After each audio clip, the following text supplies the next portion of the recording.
Hello दोस्तों, स्वागत है आप लोग का। दोस्तों आज डेट है 11 जनवरी। देखें करंट अफेयर न्यूज़ में कौन कौन से इंपॉर्टेंट है हमारे एग्जाम पॉइंट ऑफ व्यू से। अगर आपने अभी तक ऐप डाउनलोड नहीं किया तो डेफिनेटली आप डाउनलोड कर लीजिए, है ना। यहाँ पे टेलीग्राम वगैरह पे आपको पीडीएफ मिल जाएगा इसका, ठीक है। जो करंट अफेयर आप देखते हो उसका पीडीएफ टेलीग्राम पे डेली अपलोड हो जाता है। तो जैसे इसको आप डीके एस अकेडमी 1 करके सर्च कर लीजिए, आपको मिल जाएगा। अदरवाइज आप हमारा प्ले स्टोर से ऐप भी डाउनलोड कर सकते हो। डीके एस अकेडमी आप सर्च करोगे आ जाएगा, ठीक है।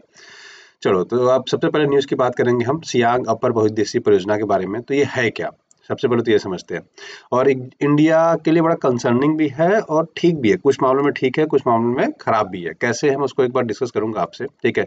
और बहुत डिटेल में हम ब्रह्मपुत्र रिवर को आज एनालिसिस करेंगे, जिससे कि उससे रिलेटेड जितने भी क्वेश्चन बनते हैं एग्जाम में वो सारे के सारे आज कंप्लीट हो जाएंगे, है ना, ठीक है। चलो, सबसे पहले बात करते हैं कि इस सियांग अपर बहुउद्देशीय परियोजना किस रिवर के लिए एक्चुअली हम ला रहे हैं। तो ब्रह्मपुत्र की सहायक नदी है एक, ठीक है। उसके ऊपर हम लोग बना रहे हैं सियांग पे, ठीक है। लेकिन ब्रह्मपुत्र इतना इंपॉर्टेंट क्यों हो जाता है, अभी चर्चा में क्यों है। देखो, होता क्या है ना कि ब्रह्मपुत्र रिवर जो आती है दोस्तों, वो चाइना से आती है, ठीक है। चाइना से ऐसे आते आते आते आते फिर ये इंडिया में कुछ ऐसे यू टर्न लेके मुड़ता है, और ये बेसिकली आसाम से होते हुए फिर आप बे ऑफ बंगाल, बांग्लादेश से होते हुए बे ऑफ बंगाल में गिर जाती है। पूरा ये प्रोसेस, इसका मैप जो होता है ऐसे होता है, ठीक है। ये पूरा ऐसे आके ऐसे मुड़ के गिरती है। अब चाइना यहाँ पे ना दुनिया का सबसे बड़ा डैम बना रहा है अपना, या कह सकते हो अपना सबसे, मतलब चाइना का भी सबसे बड़ा डैम है और विश्व का भी सबसे बड़ा डैम है, राइट।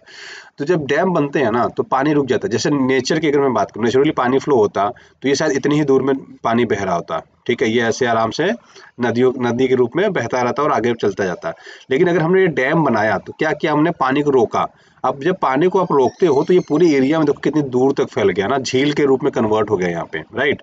आप सपोज करो मैंने पानी को एक साथ रोक के रखा, मेरे को बिजली बनानी है, मैंने जैसे ही डैम खोला पानी का फ्लो कितनी तेजी से जाएगा आगे ना, है ना। तो देखो इससे बहुत ज्यादा कंसर्निंग इंडिया के लिए हो जाता है कि इंडिया में बाढ़ भी आ सकता है। देखो, इसके डैम बनाने से एक फायदा ये भी हो सकता है कि बाढ़ कम हो जाएंगे अगर पानी का फ्लो अगर ये आराम से चलाएं, है ना, ठीक है। मान लो पानी का फ्लो अगर इतने एरिया में था पहले बहुत तेजी से बह रहा था, अब मैं अगर डैम को अगर मैनेज करके अगर इसको थोड़ा थोड़ा पानी छोड़े तो हो सकता है इसका रास्ता क्या हो जाए, कम हो जाए, है ना। जिससे कि जो बाढ़ वगैरह की स्थिति बन जाती है हर साल आसाम में, वो कम हो जाएगा या ना के बराबर हो जाएगा। तो डैम का एक तो ये फायदा है। लेकिन सपोज करो मेरे को फ्लो पहले इतना मिलता था, अब इन्होंने डैम का पानी एक साथ छोड़ा और जो फ्लो इतना रहना चाहिए था वो इसकी चौड़ाई और बढ़ गई। तो क्या है कि आसपास के इलाकों में बाढ़ की स्थिति उत्पन्न हो जाएगी। प्लस सपोज करो किसी का यहाँ पर सेटलमेंट होता है, घर होता है, तो वो सारा का सारा क्या होगा, पानी के साथ बहने का खतरा बढ़ जाता है। तो डैम के फायदे भी हैं, नुकसान भी हैं, ठीक है। प्लस डैम में ये भी होता है कि बहुत सारे लोग को अपने घर से दूर विस्थापित होना पड़ता है क्योंकि झील वगैरह के रूप में कन्वर्ट हो जाता है, राइट। चलो, तो ये देखो इंडिया का पूरा अगर मैं मैप की बात करूँ तो भारत की सारी नदियों के बारे में है, ठीक है। बहुत सारी नदियां हैं जो इधर से उधर बहती है। देखो, आंशिक ग्लेशियर से निकलता है ब्रह्मपुत्र नदी से, सॉरी ब्रह्मपुत्र, जिसका अगर चाइना में बात करें तो इसको बोलते हैं सांगपो। टी सांगपो लिखा रहता है लेकिन टी साइलेंट रहता है, ठीक है। तो सांगपो बोलते हैं हम लोग, राइट। तो सांगपो रिवर के नाम से जानते हैं इसको चाइना में। इंडिया में इंटर करता है दिहांग के नाम से, ठीक है। और उसके बाद जैसे ही आसाम में इंटर होता है तो इसको हम लोग ब्रह्मपुत्र कहते हैं, ठीक है। और जब ये बांग्लादेश में एंट्री लेता है तो इसको जमुना कहते हैं, ठीक है। और जब गंगा रिवर से मिल जाता है तो इसको पद्मा बोलते हैं, ठीक है। याद रखिएगा, तो एग्जाम पॉइंट थोड़ा सा रिलेवेंट भी हो जाता है, राइट, ठीक। चलो, आप देखो इसकी कुछ सहायक नदियों के बारे में हम लोग देखेंगे, ठीक है। अच्छा, इसकी एक सबसे ज्यादा इंपॉर्टेंट लोहित के, देखो लोहित पे तो हम लोग बना ही रहे हैं ना, है ना। सबसे इंपॉर्टेंट रिवर क्या है इसकी, ये भी देख लेते हैं। तिस्ता। तिस्ता बांग्लादेश से हमारा बेसिकली ये थोड़ा सा कंट्रोवर्शियल रहता है। प्लस इस पे यूपीएससी ने एक बार क्वेश्चन पूछा था, आई थिंक 2018 या 19 का 18 में शायद आई थिंक पूछा था तिस्ता रिवर को लेके, है ना। तो ये एग्जाम में ऑलरेडी पूछ चुका है। तो ये कहाँ से निकलती है, किसकी सहायक नदी है, प्लस बांग्लादेश में जाके मिलती है कि नहीं मिलती है, ये सारे ऐसे क्वेश्चन बन जाते हैं, राइट। तो इसकी चर्चा हम लोग अलग से करेंगे, आगे चल के करते हैं। देखो, अभी सबसे पहले इसकी राइट साइड की ट्रिब्यूटरीज और लेफ्ट साइड की ट्रिब्यूटरीज हम डिस्कस करते हैं। देखो, लेफ्ट साइड राइट साइड होता है क्या, मैं सबसे पहले तो ये समझाता हूँ। सपोज करो अगर आप ऐसे जा रहे हो, ऊपर की साइड जा रहे हो, है ना। अगर आप ऊपर की साइड जा रहे हो तो ये आपका राइट साइड हो गया, है ना। और ये आपका लेफ्ट साइड हो गया। तो इसको हम बोलते हैं दाहिने साइड की रिवर, इसको बोलते हैं बाएं साइड की रिवर। लेकिन सपोज करो आप ऊपर से नीचे आ रहे होते हैं तो आपका राइट किधर आएगा, आपका राइट इधर आएगा, है ना। और आपका लेफ्ट इधर आ जाएगा, मतलब दाहिने साइड की रिवर ये हो जाएगी और बाएं साइड की रिवर ये हो जाएगी।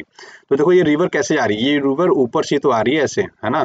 तो अब ये वाला रूल फॉलो होगा, मतलब इसकी इधर जितने आएंगी वो राइट साइड की रिवर हो जाएंगे, इसकी इधर जितनी आएंगी वो लेफ्ट साइड की हो जाएंगी। तो देखो, आंशिक ग्लेशियर से निकलता है सांगपो, पहले इसको चाइना में बोलते हैं, ठीक है। अब ये रिवर हमें नहीं पढ़ना है क्यों, क्योंकि पाकिस्तान में, चाइना में आती है, सॉरी पाकिस्तान चाइना में आती है। अब इसके बाद आप देखोगे तो दिबांग, लोहित, बूढ़ी दिहिंग, ठीक है। ये बेसिकली किस साइड की नदियां हैं, आपके बाएं साइड की रिवर है। तो कई बार पूछता है कि लेफ्ट ट्रिब्यूटरी राइट ट्रिब्यूटरी, ठीक है। तो याद रखिएगा लेफ्ट ट्रिब्यूटरी में दिबांग, लोहित, धनसिरी, कोलोंग, ठीक है। तो देखो यहाँ पे आपको सब मिल जाएगा, धनसिरी यहाँ पे मिल जाएगा, इसको कपिली बोलते हैं, कपिली याद रखिए, धनसिरी, कपिली, बूढ़ी दिहिंग, लोहित, दिबांग। ये कि कौन सी नदियां है जो इसके लेफ्ट साइड से एंट्री कर लेती है, कहाँ पे जाके इसमें मिल जाती है, इसमें जाके लेफ्ट साइड ट्रिब्यूटरी का मतलब ये होता है कि नदियां अपना पानी लेके आती हैं, राइट, और जाके किसमें मिल जाती हैं, ये मिल जाती हैं आपकी ब्रह्मपुत्र रिवर में। अब अगर मैं राइट साइड की बात करूं, जो राइट साइड से नदी आके मिलती है, ठीक है, तो सबसे पहले याद रखिएगा दिहांग, फिर उसके बाद सुबनसिरी, ठीक है, फिर रंगा, जिया भरेली, उसके बाद तो बहुत सारी है, लेकिन इसके जो इंपॉर्टेंट मैं उसकी बस बात ज्यादा करता हूँ, मानस और तीस्ता, ठीक है। ये ज्यादा इंपॉर्टेंट्स हैं जो आपको पता होना चाहिए, है ना। तो आपको ये याद रखना है, जैसे बांग्लादेश में एंट्री करते हैं इसको जमुना बोलते हैं, गंगा को पद्मा बोलते हैं, ठीक है। तो ये याद रखिएगा, ठीक है। तो एग्जाम पॉइंट से रिलेवेंट हो जाता है। बराक रिवर जैसे ही मिलती है तो उसको मेघना बोल देते हैं, है ना। तो इतनी चीज याद रखिएगा। तो पद्मा, मेघना, तो याद मेघना के नाम से बेसिकली क्या करते हैं, बे ऑफ बंगाल में गिरती है ये, तो ये इतनी याद रखिएगा, एग्जाम पॉइंट से रिलेवेंट हो जाता है ना, ठीक है। 2628 किलोमीटर इसकी लेंथ है, तो ये भी याद रखिएगा, एग्जाम पॉइंट से इंपॉर्टेंट जाता है। 2628 इसकी लेंथ है, किसकी, ब्रह्मपुत्र रिवर की। कौन कौन से देश से होकर जाती है, तो पहले चाइना, फिर इंडिया, फिर बांग्लादेश, है ना। तो ये याद रखिएगा, एग्जाम पॉइंट से क्या हो जाता है, रिलेवेंट हो जाता है आपके, ठीक। तो इसमें बेसिक बेसिक चीजें हमने पढ़ ली यहाँ पे, ठीक है। तो याद रखिएगा एग्जाम पॉइंट। तीस्ता की थोड़ी सी बात कर लेता हूँ, मैंने तीस्ता की बात शुरू में भी की थी कि ये इंपॉर्टेंट हो जाता है क्योंकि इससे कंट्रोवर्सी बड़ा रहता है बांग्लादेश के साथ हमारा, है ना। तो तीस्ता की अगर बात करोगे तो देखो पश्चिमी साइड की ना सबसे बड़ी सहायक नदियों में से एक है, प्लस ये निकलता कहाँ से ये पूछा जाता है, तो याद रखिए कंचनजंगा से निकलता है, ठीक है, दार्जिलिंग की पहाड़ियों से, और ये जाके आगे मिल जाता है किसमें, आपका ब्रह्मपुत्र रिवर में, ठीक है। तो इतनी चीज याद रखिएगा जो एग्जाम पॉइंट से रिलेवेंट हो जाता है। जलपाईगुड़ी का नाम सुना होगा, ये शहर इसी के तट पे बसा हुआ है, ठीक। अब बात करेंगे तो सहस्त्र सीमा बल का 61वां स्थापना दिवस मनाया गया।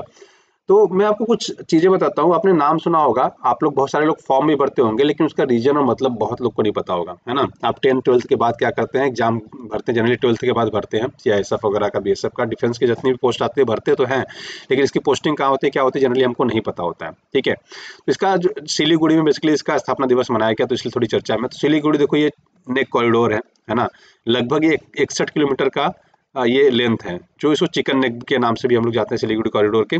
अब इसको चिकन नेक इसलिए बोलते हैं कि सब ये रास्ता ना लगभग, अगर मैं चौड़ाई की बात करूँ तो लगभग ये 20-21 किलोमीटर के आसपास है ना, चौड़ा है, और इसकी लंबाई कितनी है, 60 किलोमीटर 61 किलोमीटर के आसपास है, मतलब ये 20 पकड़ लो सीधा सीधा, और ये 60 किलोमीटर पकड़ लो, ठीक है। अब ये एक ही सिंगल रास्ता है जो आपको पूरा नॉर्थ ईस्ट को क्या करता है, कनेक्ट करता है, इस पूरे राज्य को बेसिकली सिक्किम को इंक्लूड करके इनको कनेक्ट करने के लिए सिलीगुड़ी कॉरिडोर है, ये पतला सा जो है एरिया बस, है ना। तो इसकी ये कहा जाता है कि भारत के लिए सिक्योरिटी का बड़ा कंसर्न है। क्या दोस्तों, तो ये होना चाहिए था कि जब बांग्लादेश बना ना, जब बांग्लादेश को आजाद किया था हमने, तो यहाँ से बांग्लादेश को काट देना चाहिए था, ये ऊपर वाला इतना पार्ट जो था इंडिया में हम लोग मिला लेते तो कितना बढ़िया हो जाता हमारे लिए ना, ठीक है। ये कनेक्टिविटी का इशू खत्म हो जाता है, यहाँ से जस्ट काट के बांग्लादेश को इतना ही दे देना था, सीधा सीधा एकदम कर देना था। बट उस समय ठीक है, इंदिरा गांधी जी को ध्यान देना चाहिए था थोड़ा सा, तो मुझे लग रहा है ये इशू कभी नहीं होता या डर नहीं रहता, क्योंकि अगर यहाँ पे ये रास्ते ब्लॉक कर दिए जाए, 20 किलोमीटर एरिया अगर उड़ा दिया जाए तो हम इससे कट जाएंगे डायरेक्टली, है ना, 7 सिस्टर्स +1 सिक्किम से, ठीक है। तो हम बात करें, देखो 7 मेजर आपके सिक्योरिटी फोर्सेज हैं, क्या कौन कौन से, मैं एक करके समझाता हूँ कहाँ कहाँ इनकी बॉर्डरिंग होती है, याद रखिए। एक तो है आसाम राइफल्स, ठीक है, आसाम राइफल्स की पोस्टिंग कहीं भी हो जाती है जनरली, है ना।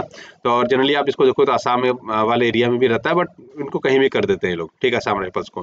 फिर आता है बीएसएफ का, बॉर्डर सिक्योरिटी फोर्स, तो जनरली आप इसको पाओगे इंडिया पाकिस्तान और इंडिया बांग्लादेश के बॉर्डर को सिक्योर करते हैं।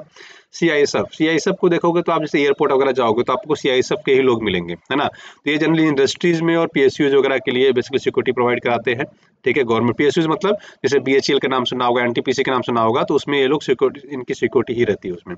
फिर आता है CRPF, central arm police force, तो ऑल इंडिया फोर्सेस को कहीं भी डिप्लॉय किया जा सकता है, ठीक है। और इसी के अंडर में पहले बेसिकली अगर बात करूँ तो ये एसएसबी भी आता है, ठीक है, इसी से निकला हुआ एसएसबी है।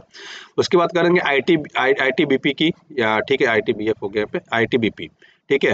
तो ITBP Indo Tibetan border police force, तो ये इंडिया चाइना के बॉर्डर के लिए बेसिकली ये लोग रिक्रूट होते हैं, ठीक है। और एनएसजी आता है, एनएसजी देखोगे तो NSG basically on special duty होती है, जैसे पीएम की सिक्योरिटी में देखोगे तो एनएसजी के कमांडो रहते हैं, ठीक है, पीएम की सिक्योरिटी में देखोगे तो एनएसजी कमांडर रहते हैं। फिर एसएसबी की बात करें तो इंडिया नेपाल बॉर्डर और इंडिया भूटान बॉर्डर पे बेसिकली लोग क्या करते हैं, अपनी गश्ती देते हैं या फिर सुरक्षा करते हैं।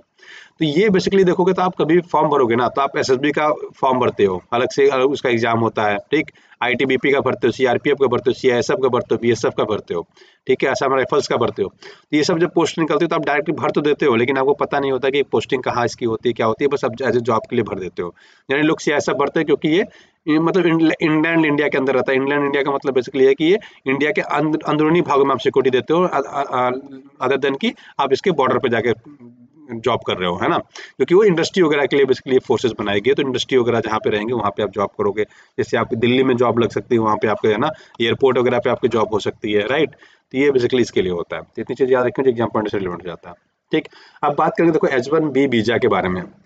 वीजा के बहुत टाइप्स होते हैं, लेकिन सबसे ज़्यादा चर्चा में ये रहता है, क्यों रहता है, उसकी भी एक रीजन है। तो उसको सबसे पहले हम डिस्कस करते हैं। देखो H1B होता है क्या, सबसे पहले तो मैं आपको समझाता हूँ। अगर आपको अमेरिका में जॉब करना है तो एक वीजा होता है, उसको अप्लाई करना पड़ता है, उसको बोलते हैं, ये बेसिकली वर्किंग प्रोफेशनल्स के लिए होते हैं, H1B। तो ये क्या होता है, जब पहली बार आपका ये वीजा लगेगा ना, तो 3 साल के लिए लगेगा, ठीक है। ये 3 साल के लिए वीजा लगेगा, और इसको आप एक साल करके रिन्यू कर सकते हो 3 बार। मतलब टोटल आप H1B पे 6 साल तक कहाँ रह सकते हो, अमेरिका में जॉब कर सकते हो 6 साल तक। किस पे, H1B पे, ठीक है। H1B पे आप 6 साल के लिए जॉब कर सकते हो। उसके बाद क्या होता है, जैसे ही आपने H1B पे 6 साल हो गए, तो आपको 1 साल के लिए कहीं बाहर जाना पड़ेगा, फिर दोबारा अप्लाई कर सकते हो। मतलब ये है कि अगर आपके पास H1B है तो आप 6 साल तो अमेरिका में नौकरी कर सकते हो, उसके बाद 12 महीने के लिए आपको अमेरिका छोड़ना पड़ेगा, फिर से दोबारा अप्लाई करोगे तो फिर से आप 6 साल के लिए फिर से अप्लाई मतलब एलिजिबल हो जाते हैं, ठीक है। तो 6 साल, फिर एक बार, फिर 6 साल, फिर एक साल के लिए बाहर जाना पड़ेगा। तो मतलब ये है कि अगर आपको मान लेते हैं कि 13 साल अगर नौकरी करनी है अमेरिका में, तो आपको 6 साल तो अमेरिका में रहना पड़ेगा, लेकिन 1 साल अमेरिका से बाहर रहना पड़ेगा। फिर उसके बाद आप 6 साल के लिए आ सकते हो अप्लाई करके, फिर वही रूल रहेगा, 3 साल 1 साल 1 साल वाला रूल जनरली ये रहता है, ठीक है। अब इसका सोल्यूशन क्या होता है, इसका सोल्यूशन होता है ग्रीन कार्ड, ठीक है। इसका एक सोल्यूशन क्या होता है, ग्रीन कार्ड। अब देखो लगभग 65,000 हर साल वीजा इशू होते हैं H1B, मतलब इसकी लिमिट रखी गई है, 65,000 लोग बाहर से इंडिया में मतलब अमेरिका में जा सकते हैं H1B वीजा के लिए हर साल। अच्छा, किस कंट्री को कितना दिया जाएगा इसमें कोई लिमिट नहीं है। तो इसमें आप देखोगे 65,000 में से लगभग 50,000 के आसपास इंडियन ही जाते हैं, हर साल इंडियन ही 50,000 पहुंच जाते हैं, ठीक है। तो यहाँ तो इंडियन बहुत ज्यादा पहुंच जाते हैं, लेकिन लेकिन जब ग्रीन कार्ड की बात आती है, तो ग्रीन कार्ड में क्या होता है कि जो H1B का ये परसेंटेज है ना, इसमें लगभग 7% कोटा रखा गया इंडियंस के लिए। 7% का मतलब ये हो गया कि लगभग लगभग आप मान लो 6,000 के आसपास, 5 से 6,000।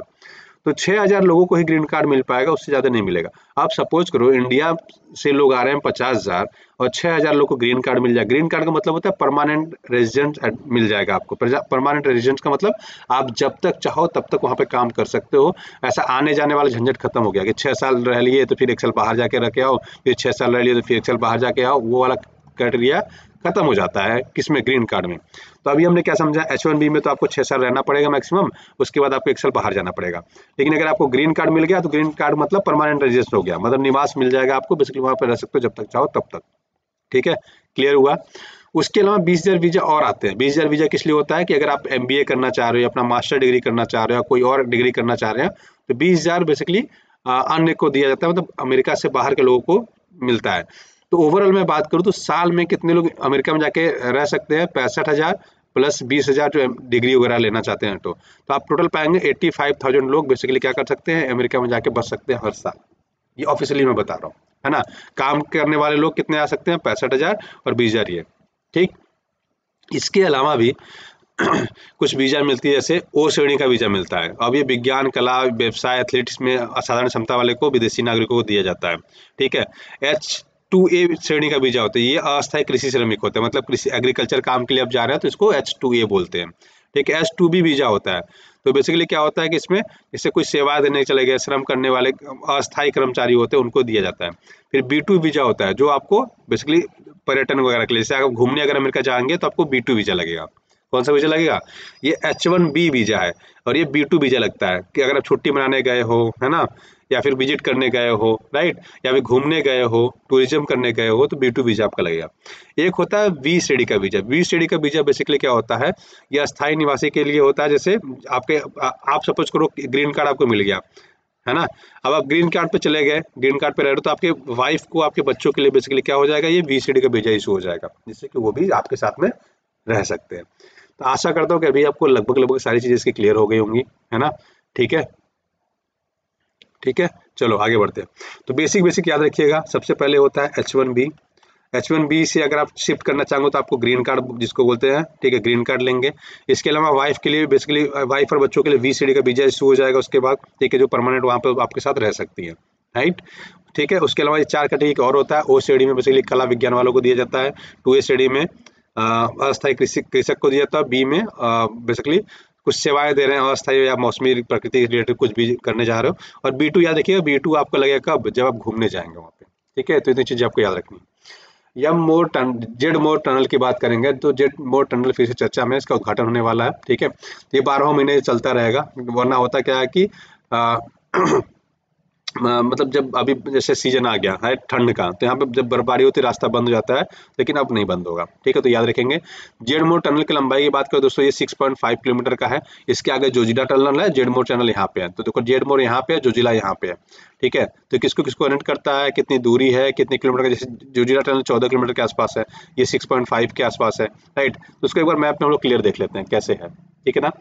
देखो, आप सबसे पहले मैं आपको रास्ता दिखाता हूँ, रास्ता कहाँ पे है। तो ये है श्रीनगर, है ना। श्रीनगर से ये जाता है आपका रास्ता, ये पूरा ऐसे होते होते होते होते होते होते कारगिल तक, ठीक है। आप ये रास्ते पे आ गए। अब अब जेडमोर टनल कहाँ बना है? जेडमोर जो टनल बना है दोस्तों, मैं कलर चेंज करता हूँ, आपको अच्छे समझ में आएगा। एक सेकंड रुकिए। जेडमोर टनल देखो ये है, यहाँ पे बन रहा है जेडमोर। इसका अगर जूम कर दूं तो ये आपको ऐसे दिखेगा। तो ये वाला जो रास्ता है ना, इसकी हम लोग क्या कर रहे हैं, सीधा करके इसको टनल बना के लेंथ ये बना रहे हैं। तो इसकी लंबाई कितनी है, 6.5। तो ये है, याद रखिए, कांगन से लेके किसको जोड़ेगा, सोनमर्ग को।